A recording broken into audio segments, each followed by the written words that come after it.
Yeah, so we have two things to announce. Two things. Hang on, I gotta put this over here. This is a non-accordion announcement. Number one. It's the first announcement we have. Prohibition, what's with Prohibition, what the hell are you thinking?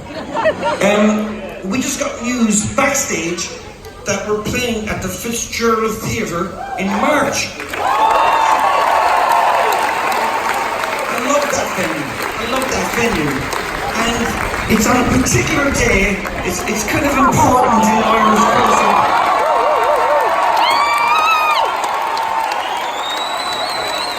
March 2nd.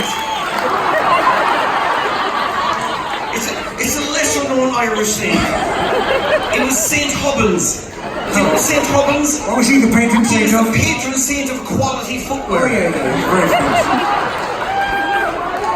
yeah, he's very famous. Yeah, he's great, So that's the first announcement. Obviously it's St. Patrick's Day in the Twin Cities. Can't wait, St. Patrick's Day.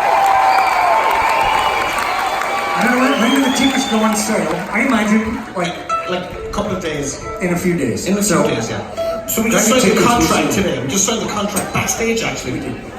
Yeah. And so this next song is for the people who've never seen Gaelic song before. For the people who have, look, you've heard the story. I'm sick to death of telling it, but I gotta tell it. You're sick to death. Girl, I know. Have you heard the story before? So it's a long story, but it's so bizarre, so unbelievable. Actually, if you go to YouTube, there's a Lego video of me. A Lego video of me getting into a fist fight with Russell Crowe. And for the people who've never seen this before, when the band first started, that's where I first met Steve. That's where the band started. It's where we got the part for the movie Titanic. That's where we got it. And I'm bartending. It was a Monday night, and it was really quiet.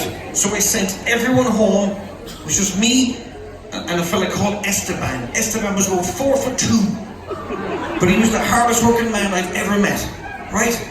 And I said, Esteban, should we close? And he goes, and I said, yeah, it was like 11 o'clock. And all of a sudden, the doors opened and a whole entourage of Australians came in. Russell Crowe, Nicole Kidman, and they had just finished, or he had just finished, the movie LA Confidential. So they were celebrating. Shots of whiskey, champagne, and so 14 of them, right? So lo and behold, about 2 hours later, I was like, lads, we gotta close the bar. It's Monday, it's 1 o'clock. And Russell Crowe was smoking a cigarette. And I said, sorry to bother you, Mr. Crowe. You can't smoke in California. And Russell Crowe says, oh, that's all right, mate. All is well. I was like, what? I said, no. You can't smoke in California. You gotta put the cigarette out. Are you ready for this? He just went, and he blew it in my face. And I said, oh my God, you're not in a lot of trouble. Because I'm 5'8", right? And Russell Crowe is 6'12". Terrible at math. But it's the truth. He's a big man, and he blew the smoke in my face. And the reason why I mentioned Monday night is because I let the security guards go home. It was just me versus Russell Crowe. And I said to him, hey, if you don't put the cigarette out, I'll put you out. Because you lose your license. You understand? There were 35 employees working there. I'm like, put the cigarette out. He goes, make me. I went, oh, son. And I the windpipe, and then I esophagus.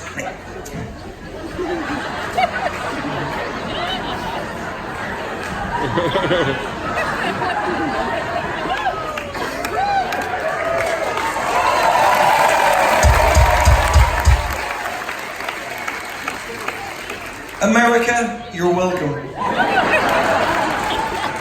2 True story, I'm on the street in Russell Crowe, but he's got the big bodyguards, and the bodyguards grabbed me from behind, and they dragged me into a budget rental car parking lot, and the three of them, true story, you couldn't make this up. Why would I make this up?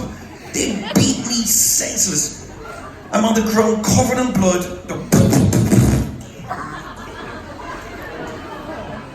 And they stop, and I stand up, blood everywhere, and I looked at Russell Crowe. I was like, Jesus Christ, man, what the hell is wrong with you? I was just doing my job. You can't smoke in the bar. And Russell Crowe says, Irishman, I feel really bad. He looks at his bodyguards and goes, lads, step aside. He goes, Irishman, here you go. I feel bad. He says, I'll give you a free shot. And I said, what? He goes, yeah, I dare you. Hit me. And I stood there and I said, what a stupid thing to say to an Irishman.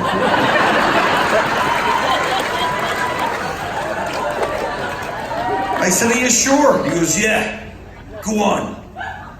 And I was like, are you ready? And he's like,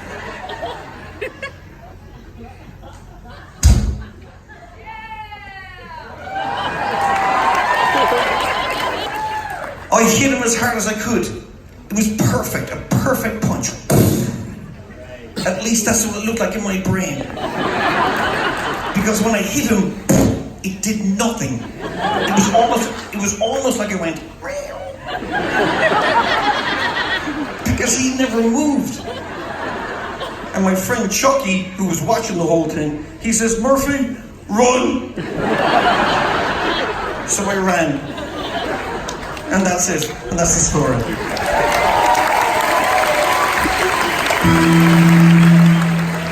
So the song's for the newcomers, the people who've never seen us before.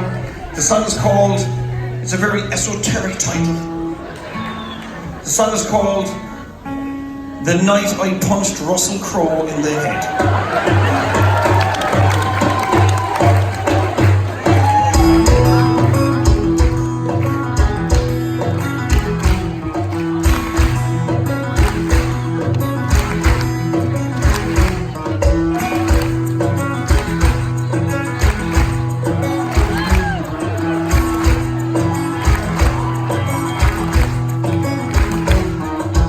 Here's a little story about someone that you know who was a quite famous fella by the name of Russell Crowe. I was working in the pub, he was smoking in the bar.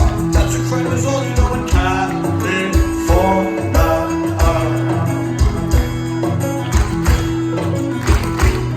So I sidled up the rail, right to where we stood. I said, I'm sorry, Mr. Crowe, as nicely as I could. You'll have to put that up now, throw it on the floor.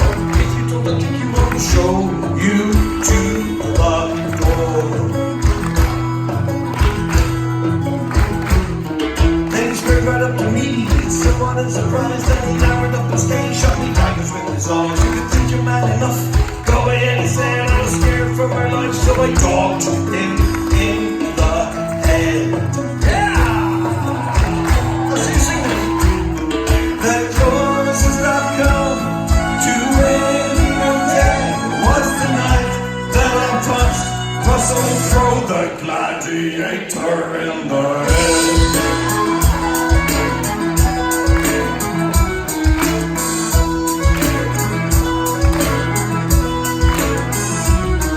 Well, he lifted up his hands, he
Are you not entertained?